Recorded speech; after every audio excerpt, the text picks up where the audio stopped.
Walnut Desk Podcast. I'm Will. And I'm Ryan. Today we're going to talk about travel.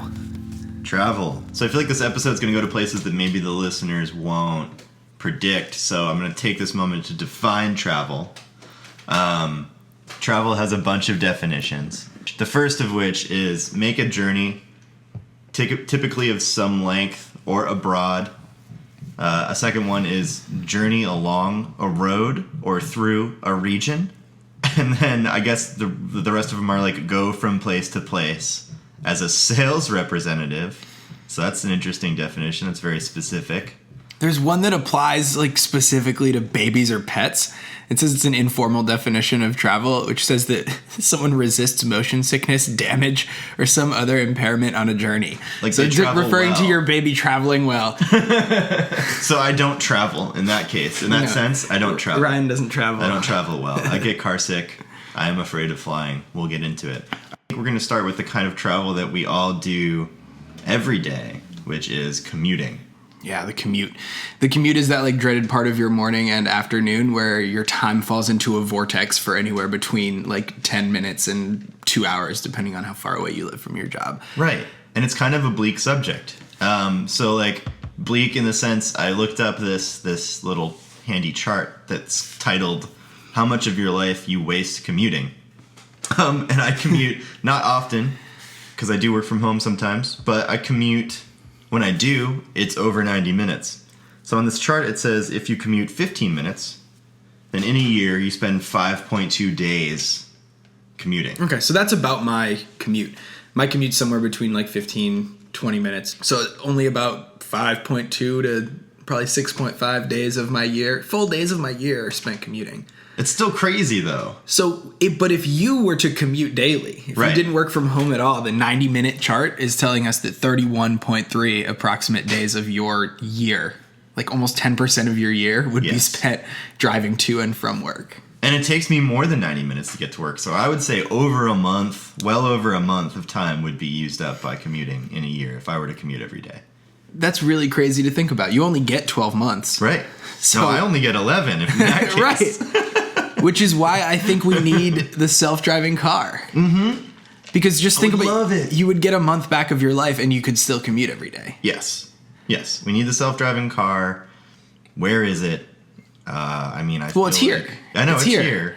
It's not in our or most people's. It's not right outside my apartment building waiting for me on Thursday morning. This is true. Where are we? Are you up on the news with the self-driving car? Are you familiar with how good it is? Could I work while my car drives me to work yet? I know that there's been like reports of accidents with them. I don't think I've heard about one in a while. That doesn't convince me that they're safe. Do you feel like they're safe? Like, what's your feeling about the self-driving cars? So there's something that's interesting, and we were watching the other day the TV show Silicon Valley. And there's a scene where, spoiler alert, one of the characters gets trapped in a self-driving car.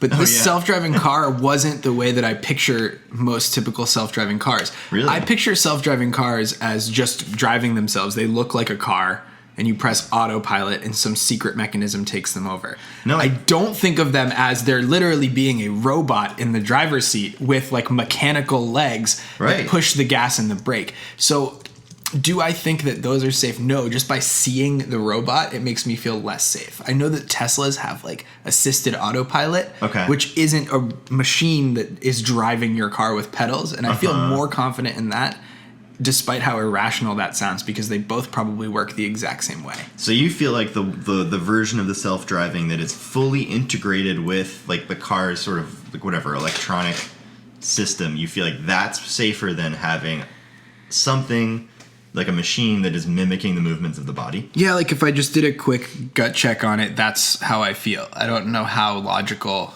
I could break down why I feel that way, but yes, for sure. Mm-hmm. What about you? I don't know. I feel like they're probably pretty unsafe in general. It doesn't seem like... I want them, right? Ever since I've thought about the idea of not having to actually be driving in my car. Because like when you're in a commute, like that's over an hour and a half, after like the first 20 minutes, you go a little bit crazy because You can listen to books on tape. You can listen to radio. You can listen to podcasts like this one. And those make your time go by much faster. But, like, they don't give your life meaning. Like they're entertainment. Yeah. They're not fulfillment. So, like, if I'm going to spend 90 minutes plus of my day not, like, in a non-fulfillment mental state. Yeah. And feel restless and, like, get randomly upset with people that I don't know, which is a frustrating experience because then you hate yourself too. But, like, it's not worth it. So, like, despite whether I think they're safe or not, would I take a self-driving car right now? Yes. Yeah. Yeah. Yeah, I think I would too. I want to trust the self-driving car. But with the number of, like, just hiccups that I have in a cell phone, where, you know, you have the, like, brightness sensor in your phone, right? And it's supposed to auto dim your screen. And there's, like, 3 seconds of lag time when you walk into a bright room before your screen adjusts. And, you know, your different sensors that go onto these technologies don't work perfectly all the time. No, and they don't. when you look at a photo of where the sensors are on these self-driving cars, there's, like, 2, like, radar sensors. There's, like, a camera. And then it's just like, all right, this is what we have. Yeah. Our sensors are perfect. Yeah. I don't know how much I trust the hardware ecosystem of it. I believe that the software is smart enough to respond to the environmental stimuli, but I don't know if I trust the hardware to, like, actually pick up all of the hazards. I feel that. Yeah. That's actually, like, a really good point. I haven't really considered that. We're looking at a picture right now of, like, a design of a self-driving car, and there appear to be sensors, but, like, not as many as you'd think, right? There's only one on the front. Just one. One. Okay. And it looks like something that if you got in a fender bender would be completely messed up for the rest of the life of the car. But you got your cameras and your LiDAR unit, whatever the hell that is, on the top. So it's like radar, but the L stands for laser. Oh, cool. So it's laserdar. All right. So that means, it seems like that and the cameras would be doing most of the work. Yeah, I guess I would get him one. I mean, I have gone on record. I wish that our friend Elon Musk would get back to me. I want a Tesla. Where are you, Elon? So another thing with commuting that we want to talk about is, like, maybe some commutes you haven't heard of. There's some good ones. Really crazy commutes in this world. And we found a few that we find particularly interesting. I want to start with my favorite. What's your favorite? I'm really, really intrigued by this one, and also think it's just, like, a great use of both channeling national pride and national culture and using your environmental resources to the most. There are But not nationalism. No, but this is Canada, so the Canadian nationalism is a whole different beast. It's true. It's not as scary. I don't know. I think it's probably just as countries. scary, but let's not go off on that tangent. All right. So in Canada, there are 2 places, one in Ottawa, and then another specifically in Vancouver, where they are creating things called skateways or freezeways. Which, as you could predict, are large road-like surfaces made of ice. So these people are strapping on ice skates and skating anywhere between 0 and 6.2 miles. Wow. On a frozen canal/river. How long does it take to skate 6.2 miles? That sounds like a lot of work. Well, some nice calves. I'd get some great calves out of that. If you can run a marathon in 2 hours and 24 seconds, it kind of depends on who you are. It's true. But I would imagine it's a little bit faster than walking and maybe a little bit slower than biking. Okay. But you might be able to get momentum. So there are 2 of those in Canada. I approve. I think, like, official stance is the skateway is cool. You drive to the skateway, you skate to work. Okay.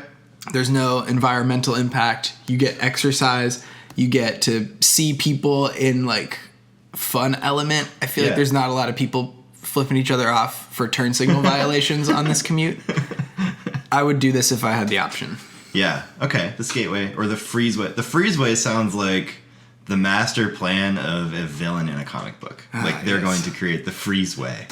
And Batman's only vigilante duty is to keep it from freezing. Keep the freezeway away. Yeah, no, I mean, I'd be all for that. Any commuting method that includes, physical activity sounds great. Sitting in a car is a damn nightmare. So, like, biking is, like, one good way. That's pretty common, but skating sounds great. Skating does sound great. And I think that just because it's in Canada, you don't run the risk of falling through the crack. That would be my only fear. Would be the ice breaking under the weight of all these commuters. That would be yeah. All right, so on the biking topic, it's a fun way to travel. It's a fun way to get to work and back or whatever. I've biked to work before, but there's like the hills problem. So on some biking commutes, you have hills that are just like, you know, you need to build up your strength in order to even get up that hill. Like, for instance, we live near San Francisco. Biking in that city, people have devised routes that completely avoid hills. Just to be able to get to places. You kind of have to. The only times they're crazy. They're huge. Yeah, the only times I've ever commuted, even in the East Bay of California, you show up at work and there's so many hills, even if they're minor hills that you don't think, you know, you look at them and you're like, that's pretty flat. It's not flat. And my problem with bike commuting is it takes you 30 minutes to get there and you get to work and you got to shower again. Yeah. Like I'm soaked through my clothes. I either need to change or shower or something. And there's just something to me about being not sweaty during my work shift that makes me happier than getting exercise on the way to work. Totally. So I don't do the bike commute. But in Norway... I was going to say Norway has this problem solved. They have what they call bike escalators. And they're probably not what you're picturing when I say that out loud. So it's like on the side of it's like on the sidewalk pretty much. Like imagine it built into a curb. It's right in the curb. It's like a double layered curb. And you kind of bike up to it from the road side and you stick your foot on something that is going up the hill like on a track that's inside the curb and that propels you forward. It's really cool. It's a little assistant. It's almost like it's a rope tow almost for bikes. Yes, it's exactly like that. It's a conveyor belt. You put your foot on it instead of on your pedal, and it just kind of glides you up the side of the hill. It's really interesting. It was invented in the 90s and was installed and has carried over 200,000 bicyclists up a 150-meter tall hill. Wow, and Norway's got that thing solved. Yeah, and once they put it in, they formed a company that'll install it for you for between $2,000 and $3,000 per meter. So if you had a hill that particularly frustrated you, and That's you could expensive. get your community organized, you could.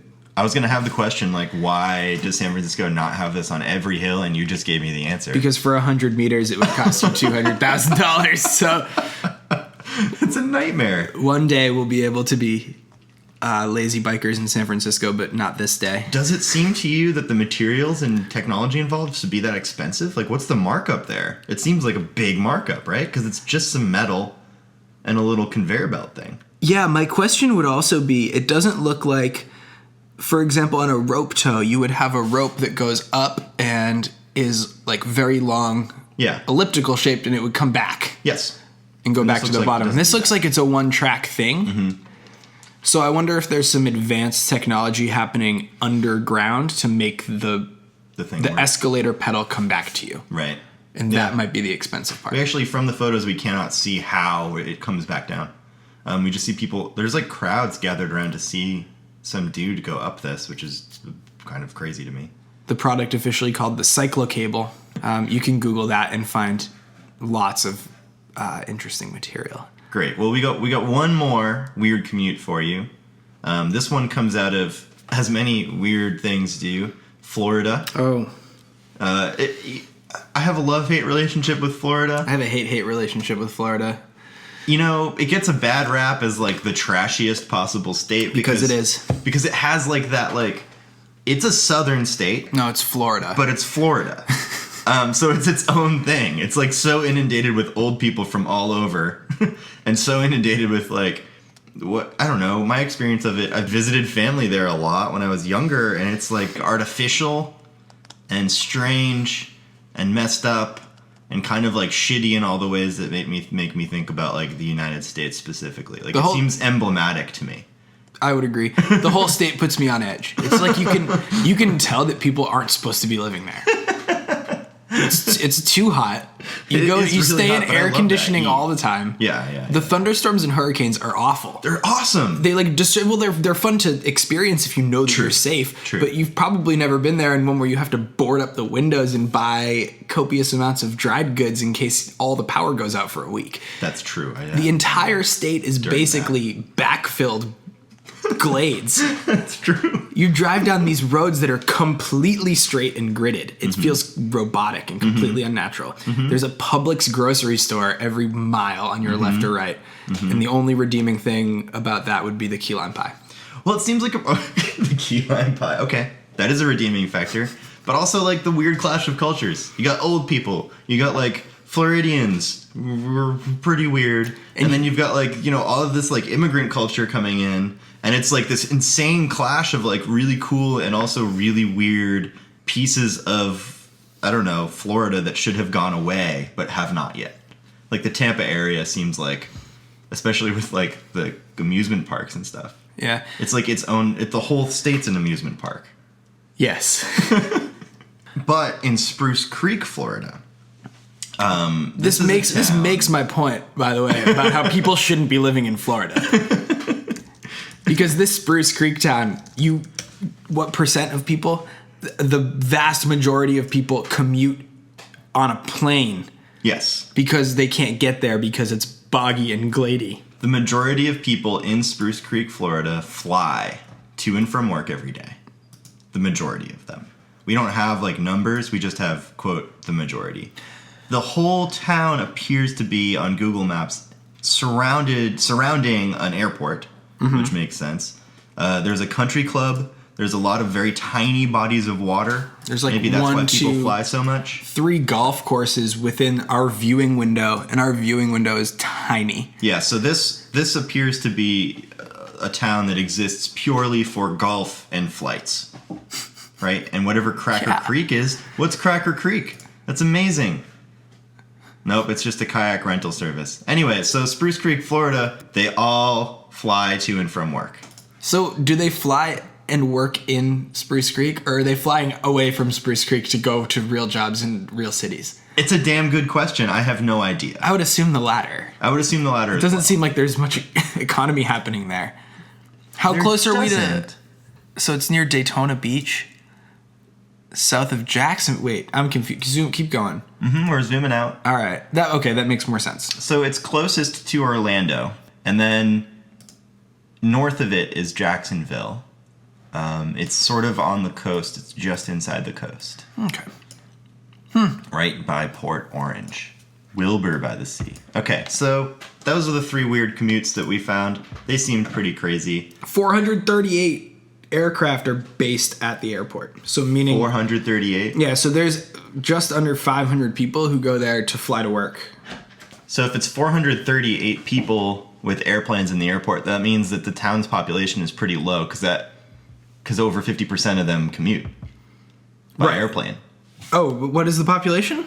I don't know. Oh, the population, it looks like... I don't know. I don't have it. Interesting. But yeah, 500 aircrafts. And 67% of them are single-engine planes, which support the conclusion that people are flying in and out. And 1% jet. 1% are jets. Okay. So that's like self-fulfilling the 1% yeah. political line. So what else do we have on commuting? Any other thoughts before we move on? Public transportation's a damn nightmare. How do you feel about public transportation? I get nauseous every time I'm on a bus or a train. I get carsick. I don't ever mind taking public transportation to get to a place. Really? What I hate the most about public transportation is coming back. When my trip to where I want to end everything is artificially longer, sometimes by a factor of 2. Okay. Why? It takes me about twice as long to get back from, for example, San Francisco than it does in a car. To get in? Oh, to get in, then in a car. So okay. if the world were set up, if the self-driving car were at the point where we could have it come get us. You know, you take public transportation to get to a place, and when you're done, your car has driven itself to you to pick you up and take you home on the roads. Why wouldn't you just take the car both ways? Well, right. Why would you split it up? That's why I don't take public transportation. True. Because I hate coming home on it. Yeah. I mean, I just hate it in general. It's like, I get freaked out because they're just like other people. You're really close to them. They're breathing on you. They're sneezing. They're eating. So you've taken public transportation to work? Yeah. Where? Let's see. I've taken buses here in California. Took buses when I was in Massachusetts and Western Mass.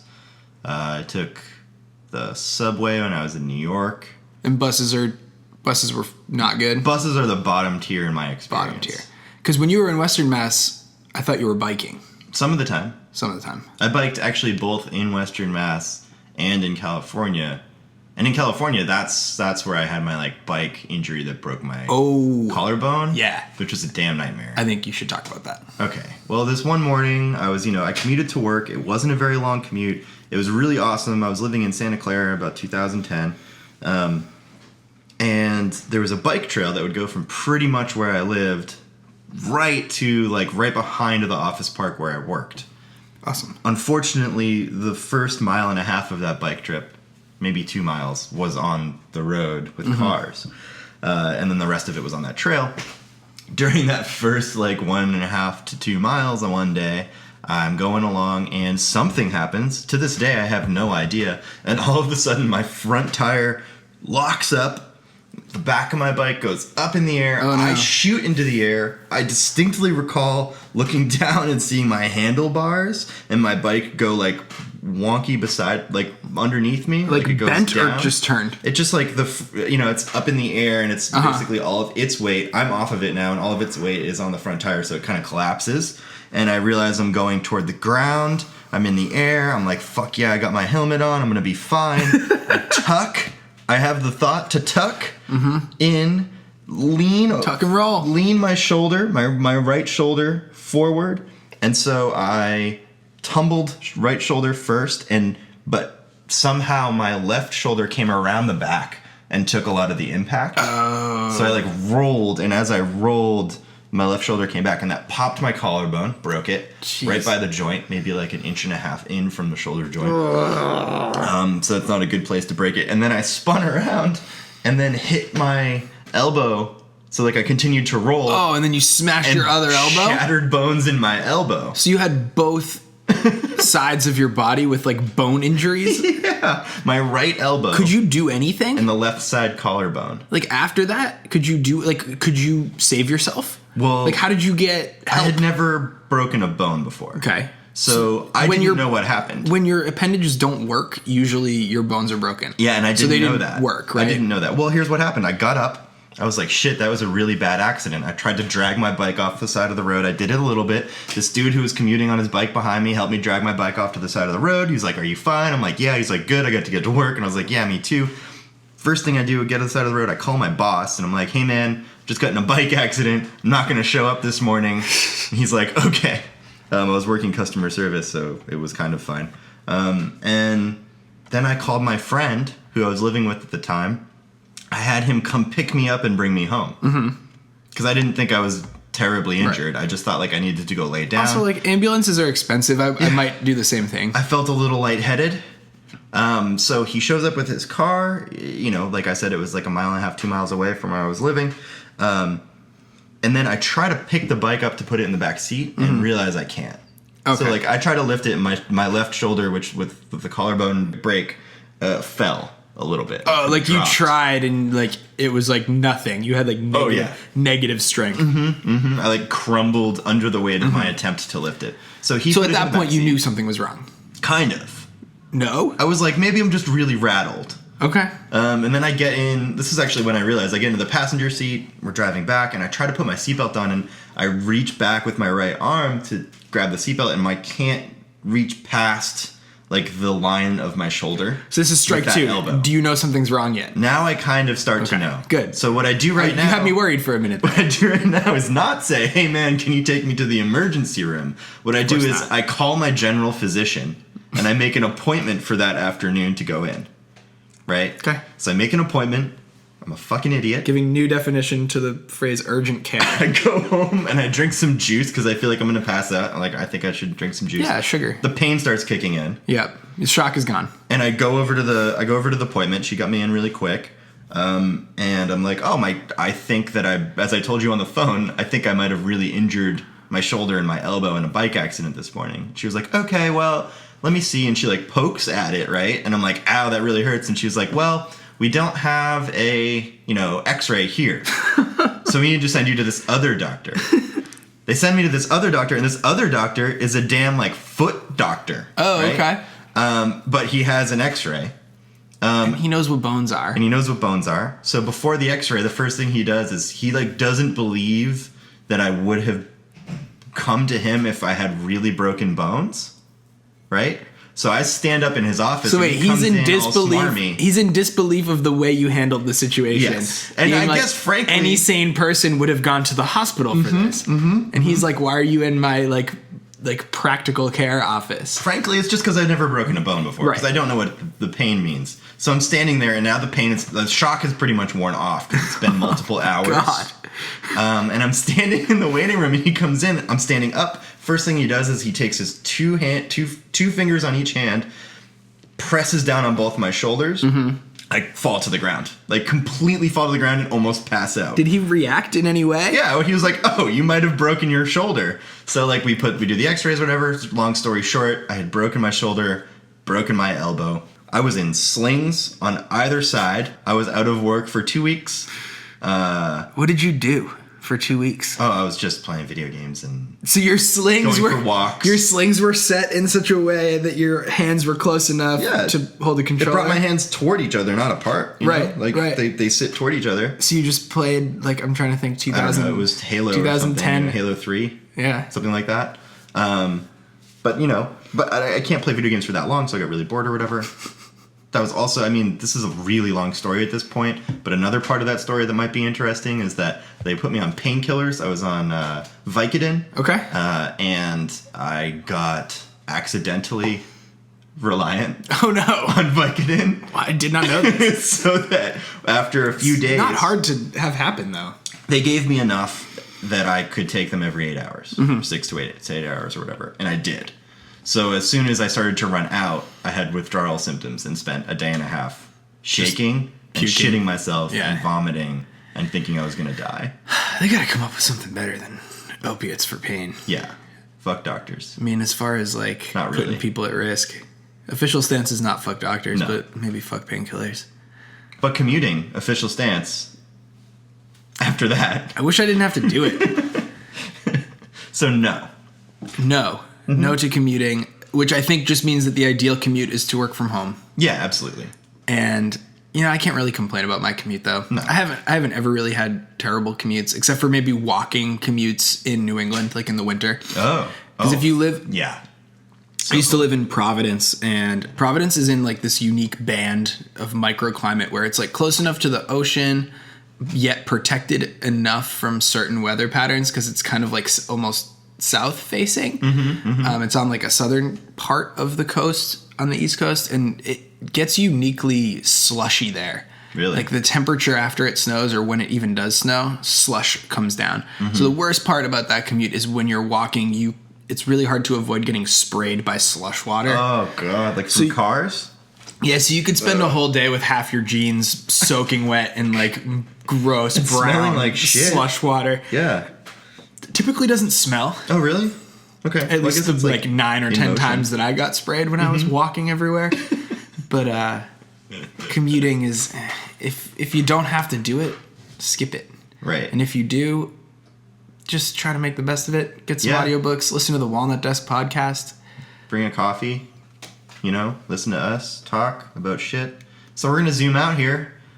Travel, not commuting, is the subject of this episode, so we're going to cover some other ways. So let's break it down and just talk about some general methods of travel. All right. There are boats, there are planes, there are trains, there are cars. There are hyperloops. There are experimental types. Yeah, hyperloops. Hoverboards. Teleportation. Oof. Teslas. Stand-up Teslas. Stand-up Teslas. We've talked about them. Yeah. Together. So we're going to cover it all. Yeah. Boats. Most frequently travel by car, which I think is the boring... That's the boring one. The boring discussion. Yeah. Most annoying part about cars is fueling them up.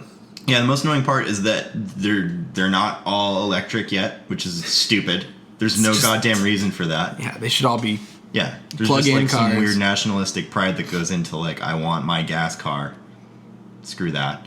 And then I don't know, what else can we fix with cars? Self-driving and electric, I feel like are the two ways to go. And then the best way to go ultimately would be flying. Flying Flying cars, because then you Spruce Creek. Well, then there would be no more I think when I think of a flying car, I think of a car that could fly, not something that spends most of its time flying, like an airplane.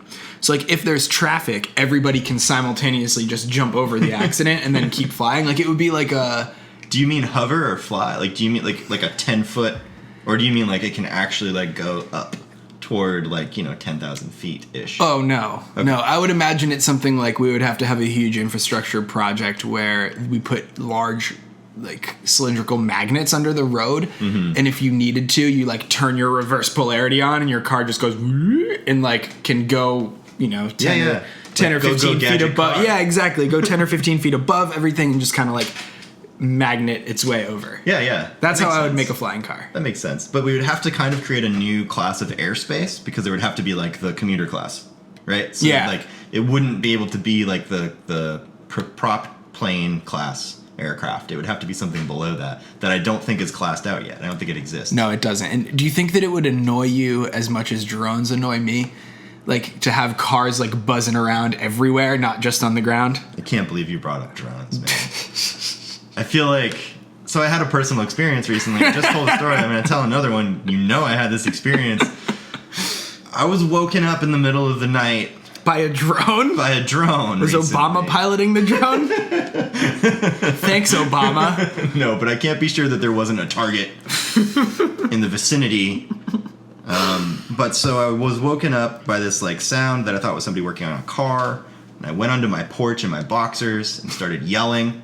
Realized that it was like an older man. Not older, I guess, like 50, medium age man. Okay. Standing in a cul-de-sac that is behind the apartment building that I live in, flying a drone for fun at like 11:45 p.m. Okay. I had been asleep for about an hour and he woke me up. Just like trying to get some footage. I don't know what the hell he's doing. He's like looking in our apartments or whatever. But basically, that's not unlikely. That he was looking at sorry to cut you off. No, like, I agree. That doesn't seem unlikely. Mm-hmm. That's what, I mean, drones have cameras. Sometimes they have night vision cameras. Like, that's a little bit actually suspect. I wasn't thinking that was what might be going on, but now it seems like the most obvious thing. Yeah. So he's an asshole, basically. So he's flying his spy creeper drone. Yeah. Which official stance is not okay. And I waited. I before I went out onto the porch to yell at him, I waited. I was like, okay, so this is somebody doing something they need to do. Mm-hmm. Because if I'm doing something like repairing something and it's making that much noise at 11:45, I'm like, fuck. Right, I've got to be somewhere by midnight. Right.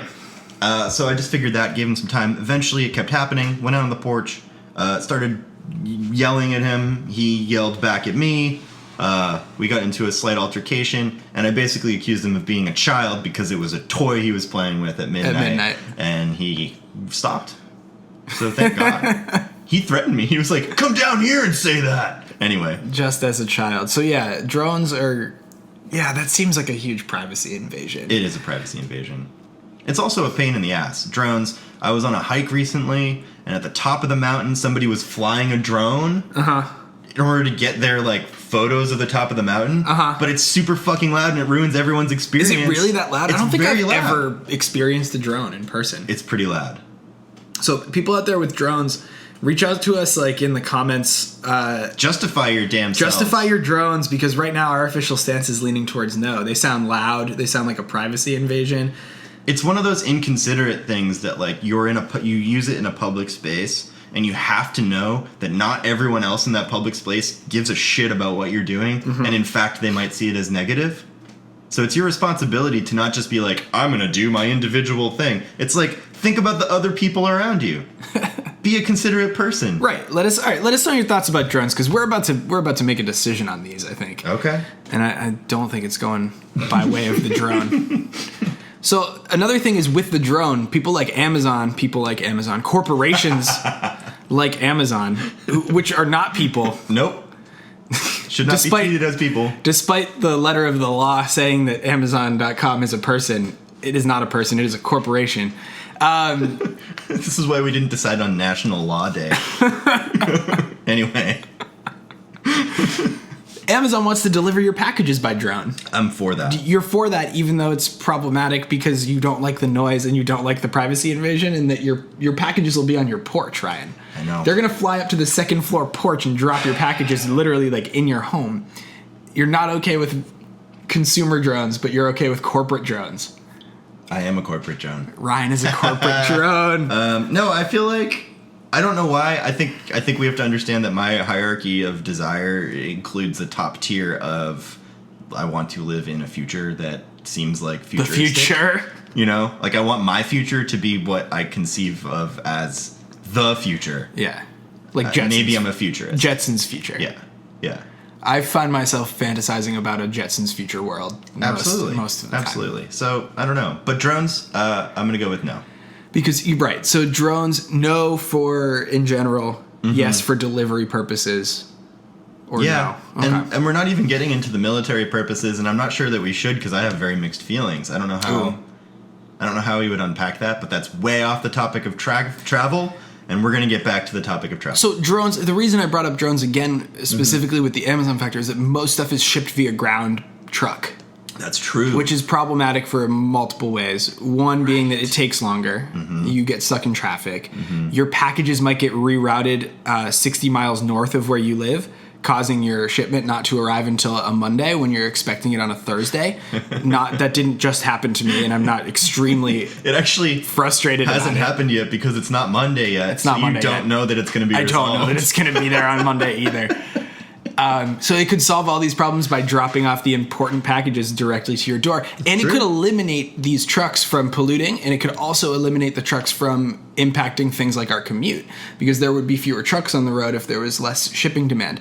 Another thing that's problematic about trucks is I have a looping image up here on my laptop right now that for some reason, despite how tragic it is, it makes me laugh so hard. Oh my God. It is a truck that is probably a foot taller than the clearance of this really uncomfortable looking railroad bridge. Yep. And just ripping the top off of this container truck. Destroyed. Just like absolutely shredded. Peeled. Like, but not in a way that it even looks remotely like the driver was harmed. Like a banana. It's just the container exploded. Good God. And I have seen a video clip of this where someone set up a camera here. Yes. This bridge is under the normal height of most bridges. But there are signs everywhere. Right. But the truck drivers, I guess, are used to the bridges being a certain height, and this one isn't a typical height. There was one like that in Northampton. There is footage of this. Yeah. Hundreds of trucks having the tops ripped off of them on this exact bridge. Occasionally in Northampton, there is this bridge when you enter it from the Hadley side, which is coming off of 91, the highway.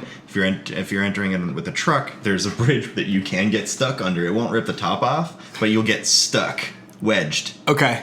And I've seen it happen to trucks. So what do they do? Do they come in with a blowtorch and they try to? Okay, I thought they were just gonna chop the top off of the. No, they just have like trucks that like come with like a the little pulley thing, try and yank it out, throw it in reverse, lots of torque. Have you ever had to drive a large truck? No, neither have I. No, thank God. It seems very precarious to keep the thing from flipping over. It does. So we've touched on, cars. Yep. We've touched on drones, which impact travel. Let's talk about boats. Like cruises? We could talk about cruises. Or like speedboats? I've never been on a speedboat. I don't think I have Have you either. been on a speedboat? I've been on one of those fan boats. Really? Speaking of Florida. You've been on the fan boats? Yeah. What was that like? I mean, yeah, you're in a swamp in my favorite state in the Union. And just riding around looking for wildlife. The fan is pretty loud, as you would expect it to be to push a little hoverboat kind of thing around. But it just sits on pontoons and you just kind of navigate around there. Boats are cool. I've always kind of wanted a boat. I know you wanted a boat for a little while. I wanted to live on a boat. Like when I first moved out here. What possessed you to think you could fit in a 6 foot by 6 foot area? Well, it wasn't. It wouldn't be that. It would be. I mean, I guess it would be pretty small. We looked at a couple. Okay. Hannah. Did you go inside of them? We went inside of them. Some 30-footers. Okay. So a 30-foot sailboat was what we were going to live in. Okay. I hoped to maybe commute in it as well. Did you really? Yes. But here's the thing. The big hang up though in this area is, we won't stay on this for too long, but in the San Francisco Bay Area, it's damn near impossible to get a live-aboard slip. Right. Because so they let you park a boat, competition, but not you can't live on it. And if you fake it, we considered just doing it, you can really get in a lot of trouble with the harbor master. Just thrown out, and then you'd have a boat and nowhere to be. Should be worse than having an apartment. Yeah. So anyway. no on the boat. So no on the boat. At least for now. But I've been on lots of boats. I've been on fishing boats. Been on cruises. Don't like cruises. You don't like cruises are like being in, those like water parks you go to as a kid? Yep. Which are great as a kid. You gotta have a wristband. But then as an adult you realize that they're just full of bacteria and it's gonna kill you. Well, that's what a cruise is, basically. And it's the same thing as being on a cruise. Everyone gets norovirus on those cruises. It's a nightmare. It's actually a petri dish. In the sun. Yeah. And that's a vacation. That's a vacation. Which reminds me of like a vacation that I had taken. I mean, I used to lead trips for kids, like a leadership development program, and we used to go down to the Southwest and hike. It was like a week and a half long trip. We'd go to Grand Canyon, go to the Havasu Falls, all kinds of cool places, Zion National Park. Mm-hmm. One of those trips where we were on, a hike, every single person got one of those cruise ship viruses. So we're like in 90-degree summer heat in July in the middle of Arizona and Utah. Jesus, no. And we're driving around 16 people in 3 minivans. No. Are you driving one every of those day? minivans? So we determined a few things. I'm driving one of these minivans. Yeah. We determined a few things about this virus while we were there and quarantining kids and really trying to make sure that people don't get super sick. Were you afraid that they were going to die of dehydration? There were a couple moments where we had to really consider legitimate safety issues. Yeah. Yikes. But we figured out that this virus had a 24-hour incubation period. So if we could keep everybody healthy for 24 hours, we were going to be good. Like if we could disinfect everything and then keep everybody quarantined and isolated. So that's what we did. We had to take a day, a little bit more than a day, to make sure it was a full 24 hours.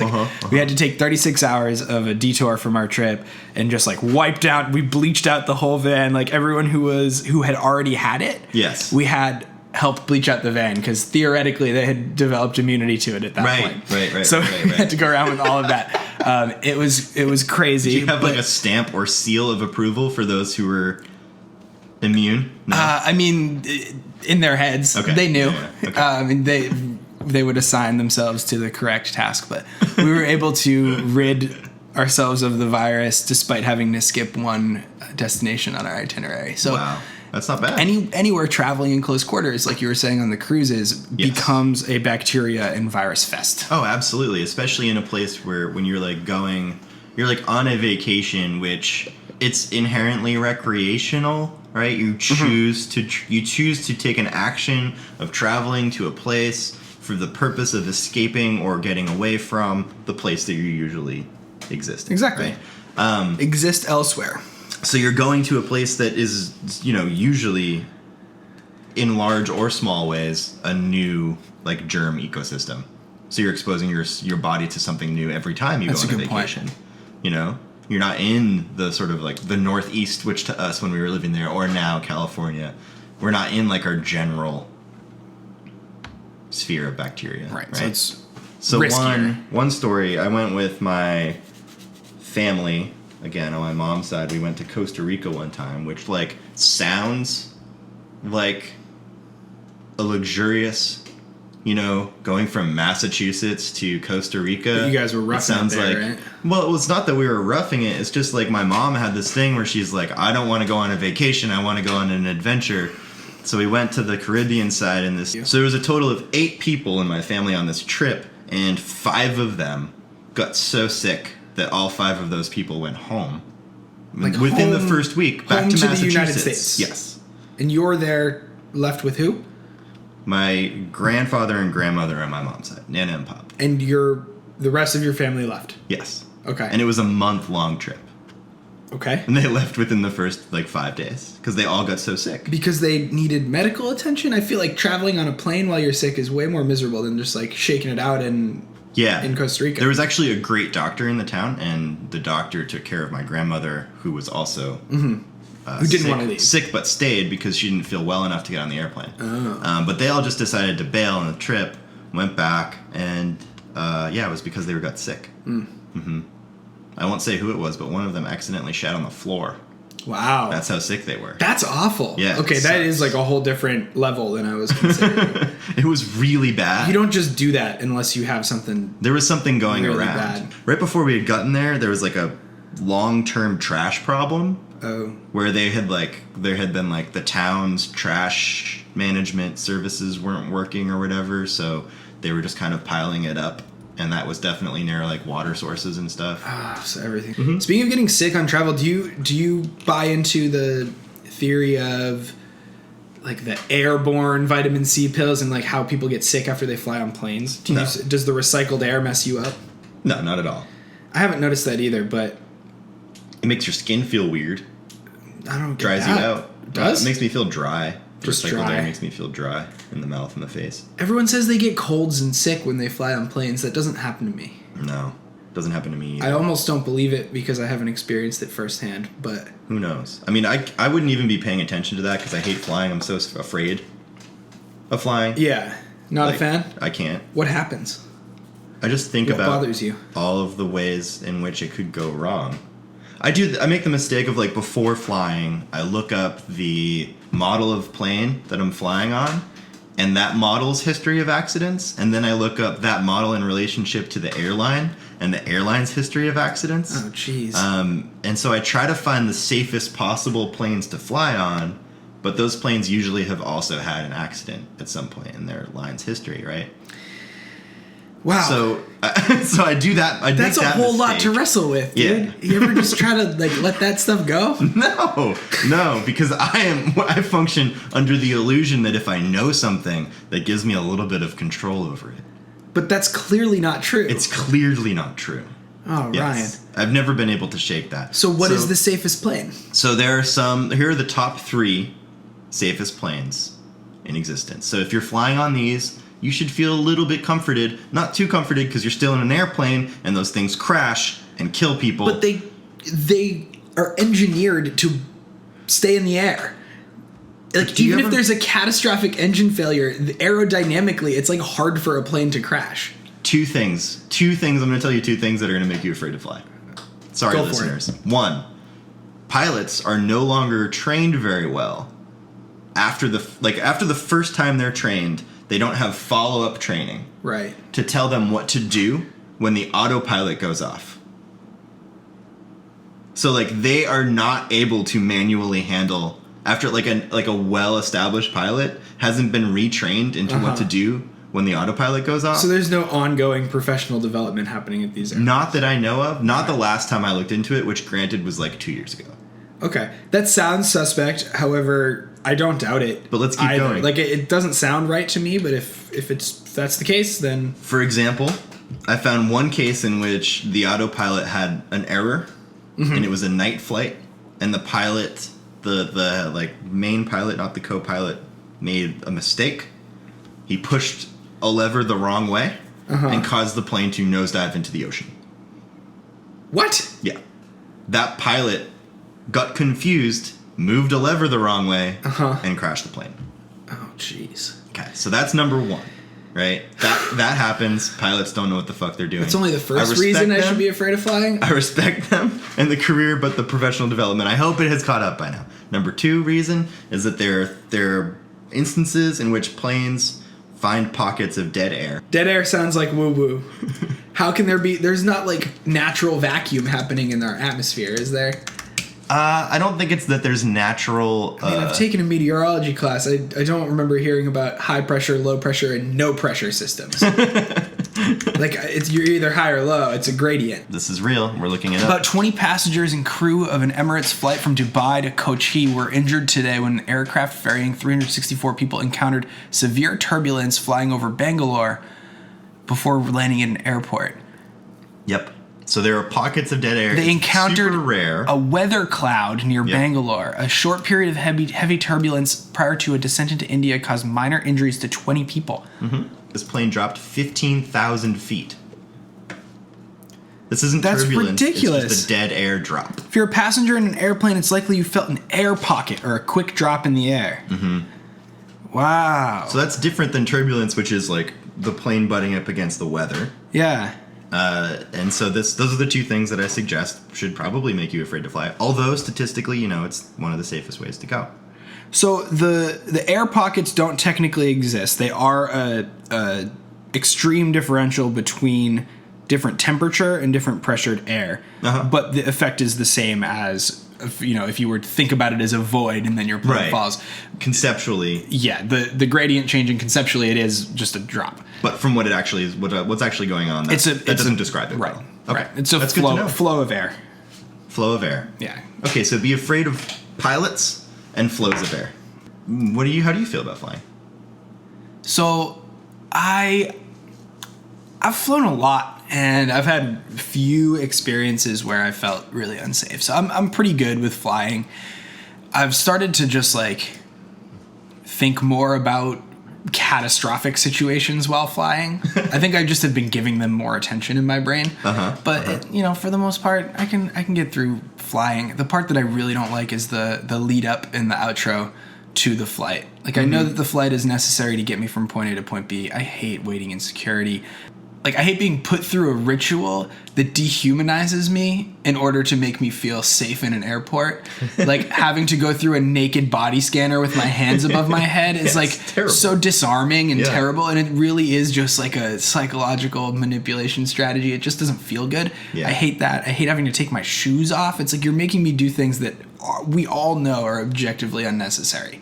Dehumanizing is the way to put it. Yeah. Yeah. And I hate that part. You're in a public space around other people, and they force you to take actions that are private. Right. Yeah. And it's just okay, so now I'm all disoriented. I have to reorient myself before getting onto a metal bird and coasting above the land for 4 to 6 hours to get to my destination. I don't want to. It's like take off your shirt and look at yourself in the mirror and feel terrible around 1,500 people. And then sit in a miserable sized chair next to someone who's spilling into your seat. God, eating food. Tuna fish. On a plane. Okay. They sell tuna fish sandwiches in every airport. I think it's a joke. I think owners of stores like that are we should sell tuna. People who bring stinky ass food on a flight Egg salad. Or into a commuting situation, guess what? Walnut Desk Podcast says no to you. Nay. Anyway, so that's planes. We've covered planes. Have you ever traveled on a train at all?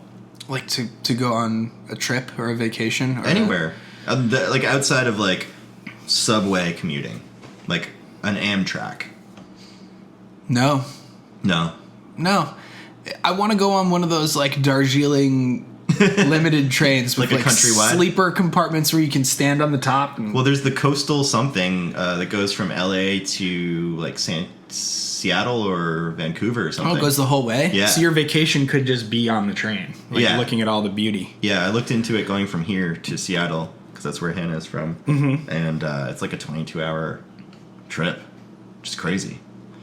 But I would do it. Trains seem chill. Although, I imagine the plane crash. I imagine the train crash. The train crash sounds way worse. Those things crash every couple years. We see a major train crash. And they crumble up. Yeah. Looks terrible. Yeah. Anyway, not to just be pushing fear. But we've covered boats, kind of. We covered planes. We covered trains. What about space travel? Space travel. Space travel is boring. Would you get into one of these Virgin Galactic space tourism rockets? I don't... If money's no object and Richard Branson was hey, Ryan, I was listening to the podcast and I heard you were talking about space travel and we got an empty seat. Do you want to come be my guest of honor? And just cover it. Can I bring my Walnut Desk on Wheels on the Virgin flight? That's a given, dude. Okay. We know that's happening. No, I don't like it. No. I'm not into that. Because it seems like a half-assed money grab to me. It's you fly and you kind of go up into orbit. Okay. And then you come back down. Right? So then Mars being a reasonable commute time, let's say they cut it from the 6 months that we think it's going to take to 3 months. Okay. 2 months. Would you do that for free? Yes. I was actually really obsessed with Mars 1. Uh-huh. That idea. Yeah. Even though it was a gimmick, basically. I would go to Mars. I would go too. I would be the first. I would move there. If it was set up just enough that I knew I was going to be able to survive. I don't want to be breathing out of oxygen tanks the whole time I'm there. No. If we can set up a rudimentary biosphere where I can live and breathe without a mask, I would go there. Yeah, definitely. I would have no problem being on the first trip, the experimental trip. Not at all. That'd be fun.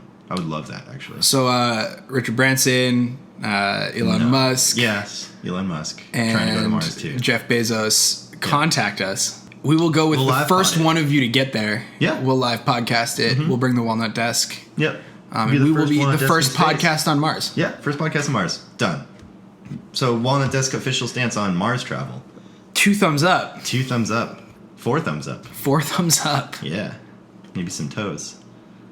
Do you think we've fucked up this planet so much that we have to get off of it? Stephen Hawking thinks so. He thinks we only have 100 years left. Yeah. I think this is a salvageable planet. You think so? I do. I mean, I think we've set some stuff into motion that's going to take a long time to reverse. Like there's this rubber banding and positive feedback that happens with things like carbon dioxide emissions. Totally. But I think we can redeem it. I like to be the optimist when it comes to stuff like that. I like to hope that we're not already crashing and burning because it doesn't really feel like I have much agency if that's the case. Yeah, and I feel like thinking that we are already crashing and burning is like it satisfies like a very angry, angsty part of me, and I feel like people who believe that wholeheartedly are just leaning into that part because I don't think I have seen science that has told me we're definitely crashing and burning. Well, I've seen that sea levels are rising, and I've heard that there's a correlation between sea levels rising and catastrophic weather patterns, and people can't live through tornadoes and hurricanes for an extended period of time. But you're right, I don't see like hard data that says like, 4 more years. Right. Like not above, like, there's nothing that's like more than 50%, yes, we're dead.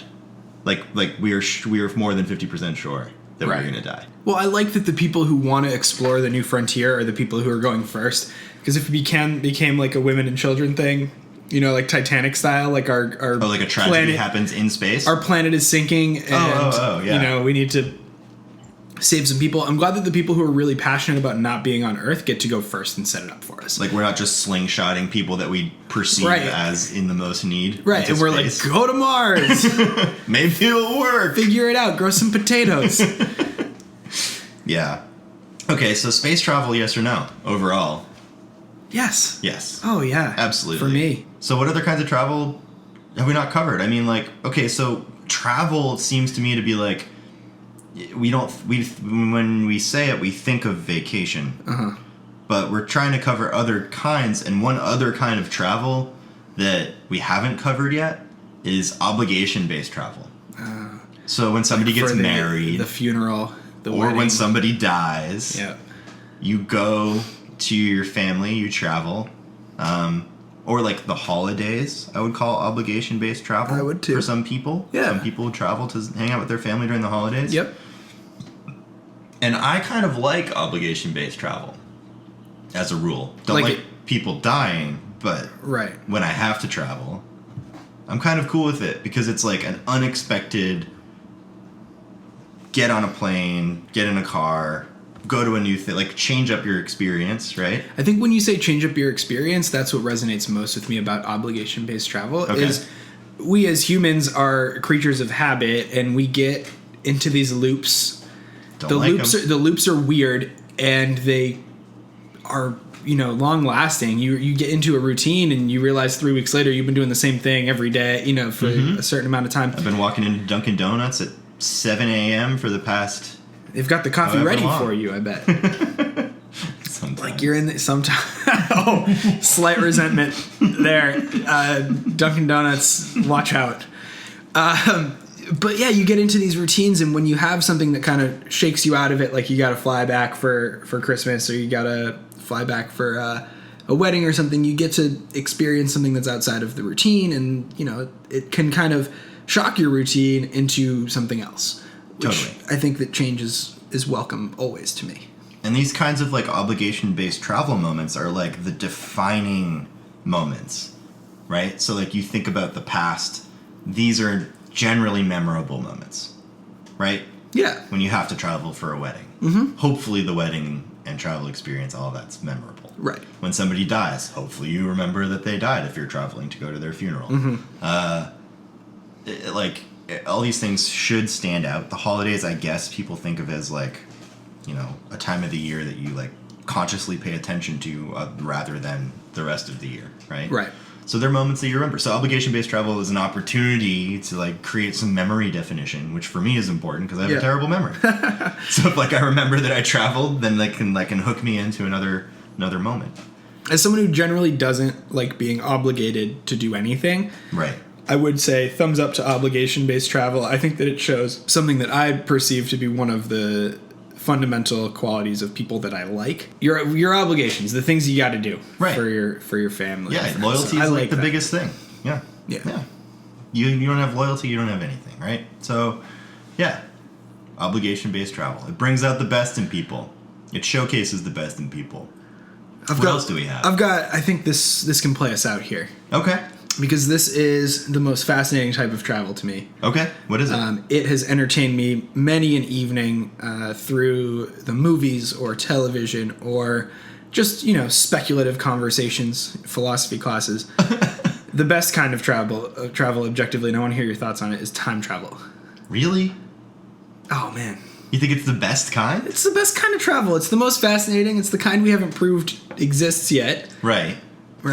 But in every fictional case, every like projection on the potential, serious problems happen. There's many a paradox, which is why I want to pose the question to you. Are you a single timeline or a multiple branching timelines person? That's a good question. What's your theory? Do you think that if we were to go back in time, which is kind of been proven to not be possible, if you could go back in time, would it create a new timeline, or would you be impacting the existing timeline from whence you came? Oh, you'd create a new one. Okay. Yeah, I'm totally on the multiverse. I'm on that team as well. Multi-timeline theory path. Yeah, I'm in there. I'm on there too. So you're what raising makes the you point believe of that? Oh, I mean, I'm sure there's some sort of logical philosophical argument I could make that would prove both of them.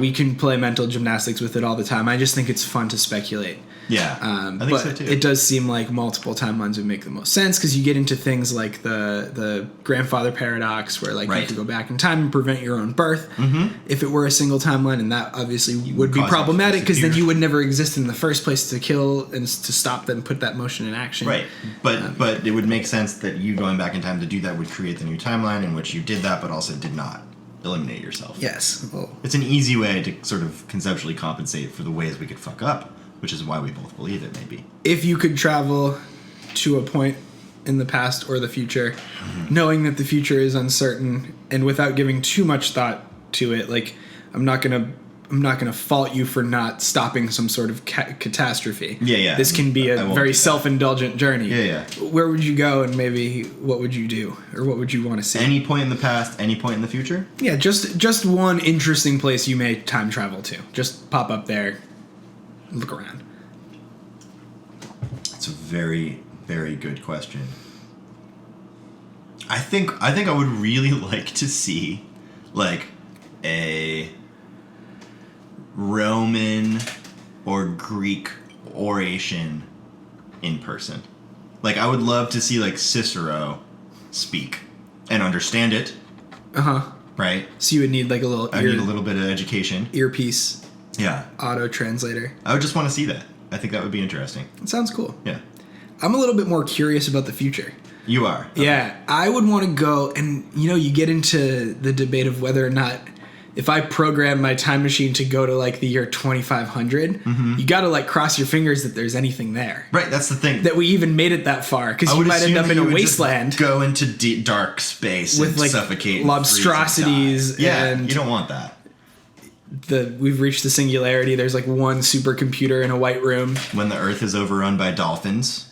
That's probably already. And people have gone back to the ocean. If you go back to the past, I bet you would get to Dolphin World eventually. I bet you in either direction, you would eventually get to Dolphin World, looping at the and that's where meeting it at the same point and starts. You heard it here first, folks.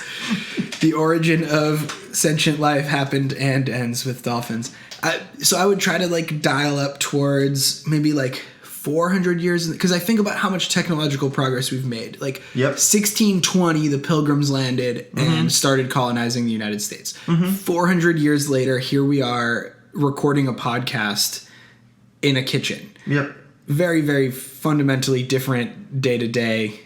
I would like to see 400 years from now what descendants are doing with their Saturday afternoon. Right, because you subscribe to the like Moore's law, like the exponential increase of technological capability as far as storage and processing goes. I just want to see what path we're going down. Are we merging with machines? Are we developing machines to help us? Are they going to destroy us? Is this going to be Terminator? Are we going to be in the Matrix? Are we going to start exponentially colonizing planets at the rate that we started colonizing continents as soon as ship travel became large-scale feasible? I mean, these are fascinating ideas. It's an interesting question. I wonder if we started colonizing planets, would like the sort of ethical growth that's already occurred with colonization on the Earth, would that just kind of go out the window and we'd have to re-feel out how we actually understand colonization ethically? I think we would have lots of... I would just get more complicated. Right. I wouldn't necessarily even call it opportunity. I just think like situational development of brand new cultural systems just from isolation. Yeah. And there would be new genetic isolation, because you would imagine people aren't traveling planet to planet too frequently. No one really went back and forth from Europe to America during the first days of colonization. Right. It's really interesting to think about. Depends on if people could have sex with the things that they find. Ah. That's like the real question, like right? The things that are currently living on that planet. Yeah. The life that's there already. That's like the complicating factor, right? Yeah, I guess. Yeah, because if we could hybridize, then it would really speed up or slow down growth and expansion there too. Yeah. Because we would introduce a whole another set of genes into the random process of reproduction. Right, and then it would be like super new features. It would be like super fringe at first, and then it would become normalized. It'd be like when the laptop was invented. Like it's still a computer, but it's really different. And then the old people who still think it's fringe would be considered like hating, like they'd be full of hate. Shitty old people who are against this. Yeah. Alien. You heard it here. Alien hybrids. The full progression of what happens when we colonize other planets on the Walnut Desk podcast. Now that we've traveled on Earth and to the stars, I think it's time to wrap it up. Yep. Be sure to take a look at our iTunes page. Subscribe there. Also available on Google Play, YouTube, SoundCloud, wherever audio is consumed. Yeah, let's be real. Like the way that a podcast works, like if you want us to keep doing this, you don't have to give us money. Any podcast that's asking for money is just asking for more. All you really have to give us are those 5-star ratings on iTunes and elsewhere, and subscribe. Those are the things that tell the venues that give you podcasts that our podcast is valuable, that gets weighted in how they promote us. Just take a moment.